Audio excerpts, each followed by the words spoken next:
Assalamualaikum, salam sejahtera dan salam produktiviti. Bersama saya, Siti Sakinah binti Mohd Zaki dari Perbadanan Produktiviti Malaysia MPC untuk program ESG Talk siri keempat 2023. Kami bawakan kepada anda setiap hari Rabu jam 3 petang di MPC FB Live. Stay tune, jangan ke mana-mana.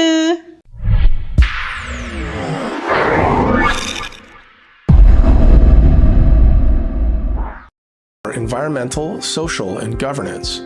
You can think of it as an analysis framework to help measure and quantify the degree to which an organization is operating in a sustainable manner. Environmental assessment criteria help stakeholders understand an organization's impact on the environment and the climate, like its greenhouse gas emissions, and its management team's stewardship over natural resources, like fresh water. While understanding environmental risk and impact is a big part of the ESG framework, the concept of sustainability in this context extends well beyond just the environment. The S pillar, social, examines an organization's social impact.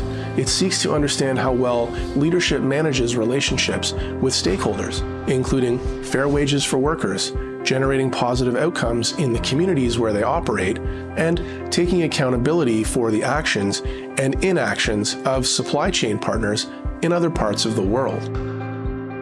The G, as we know, is governance. So, how is the firm led and managed?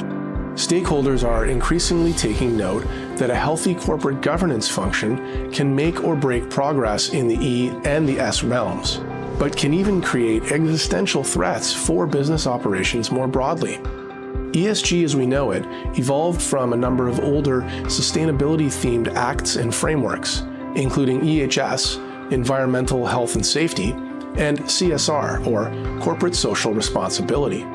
But these older frameworks took more of a philanthropic approach, implying that management teams should do good because it's the right thing to do.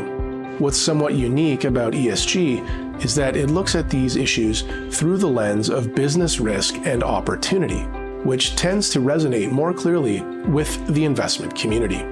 These rapidly changing market and non-market conditions have created the ESG landscape as we see it today. This includes the emergence of ESG rating agencies, ESG scores, mandatory public reporting, often called ESG disclosure, and countless sustainability-themed funds and investment strategies.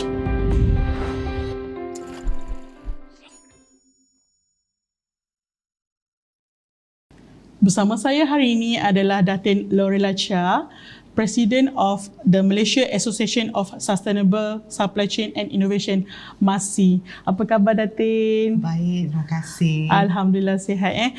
Okey, Datin terima kasih hari ini kerana sudi menjayakan program kita ESG Talk siri keempat tahun 2023 lah. Alright. Thank you for having me. Thank you Datin. Okay. For starting, could you briefly introduce your company and your nature background of the business? Sure. So I'm Lorela, President of MASSCI, right? We are actually a non-governmental organization, NGO, set up to advocate, to research, and to develop sustainable supply chains towards economic productivity and growth in identified sectors.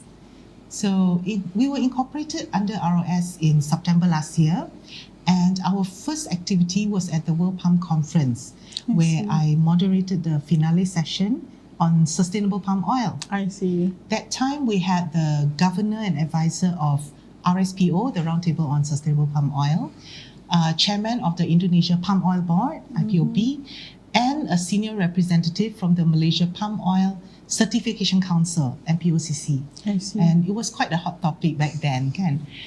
Subsequently, we were launched by the KSU of KETSA in November at the ASEAN M&E show, where we organized our first, what we call signature sharing and sourcing session. So that one was on palm biomass with the National Palm Producers Association of Nigeria and the Malaysia Biomass Industries Confederation.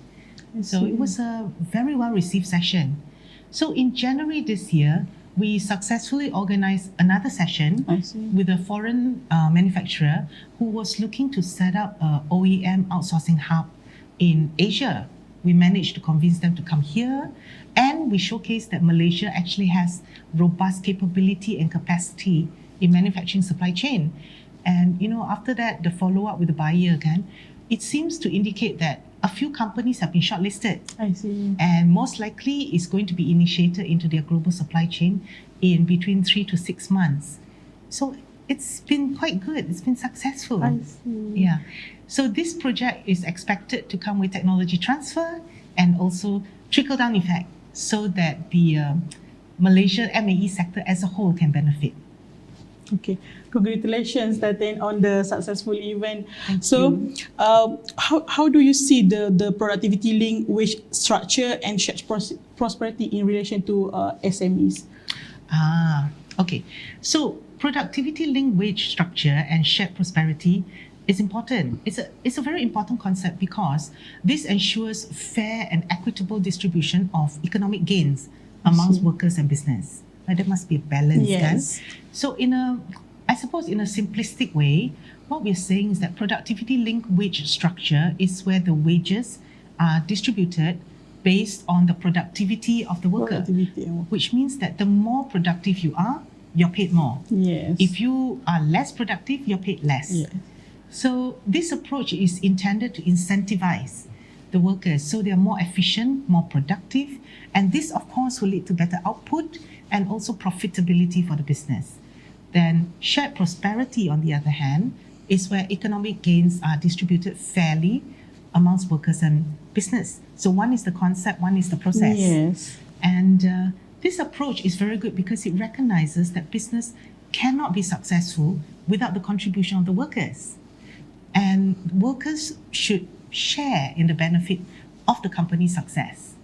So in the context of SME, productivity-linked wage structure can be particularly beneficial because many times SMEs have limited resources. I see. And the need to make the most of their resources is critical for them to become, competitive. Yeah. So by incentivizing workers to be more productive, SMEs can increase their output and potentially spend less on machinery or technology because now the workers, they are in it together with the company, more productive, more output, right? Yes, and I agree with that. The shared prosperity is also important because this ensures not only that the workers are adequately compensated, it's also good for morale and all that contribute to the company's success. So SMEs, most of us don't have the same resources like big companies. Right? Sometimes they're small, medium. Yeah. And, it's sometimes a bit difficult. It's a struggle to provide competitive wages. Big companies can pay better, can offer better benefits, right? But a productivity-linked wage structure or adopting a shared prosperity approach means that the SMEs can attract and retain skilled workers. Because, the workers these days, they are more likely to stay with the company that reward them for their performance. They want to know that when I work harder, I am rewarded for working harder. Okay, in this case, Datin, how this productivity-linked wage structure and shared prosperity can be linked on ESG, which is that we are now promoting and give the awareness for ESG? That's an excellent question. Productivity-linked wage and shared prosperity are both concepts that are closely linked to ESG considerations. I see. So ESG factors include things like, other than environmental things, right? It includes things like a company's treatment of the employees, how you treat your staff, right? And also the effectiveness of leadership and governance structure. Yes. So when a company adopt productivity-linked wage structure, they're incorporating ESG consideration into their decision-making process. So for example, a company that can ensure their employees are treated fairly and compensated appropriately, regardless of gender, race, or other personal characteristics, that's productivity-linked wage, and it's also ESG-friendly. ESG-friendly. Right. So by doing so, companies create a more sustainable business model, a more equitable business model that benefits both the employees and the wider community. And this way, this leads to increased profitability in the long run, right? Yes. that customers, investors, they are all increasingly looking for companies that prioritize ESG considerations. So this works for the company as well. I see. Yeah. Okay. How does the SME begin adopting a productivity link structure and the shared prosperity? So that's what everyone wants to know, right? Yes. Everyone want to know all about how we can adopt that. It's actually not difficult. You see, granted, it's a significant step to adopt a productivity-linked wage structure and shared prosperity. It does mean some kind of changes in the SME. But these, for SMEs that are looking to improve competitiveness and wanting to attract and retain top talent, right? And wanting to contribute to a more sustainable business model, they should really start. So it's easy.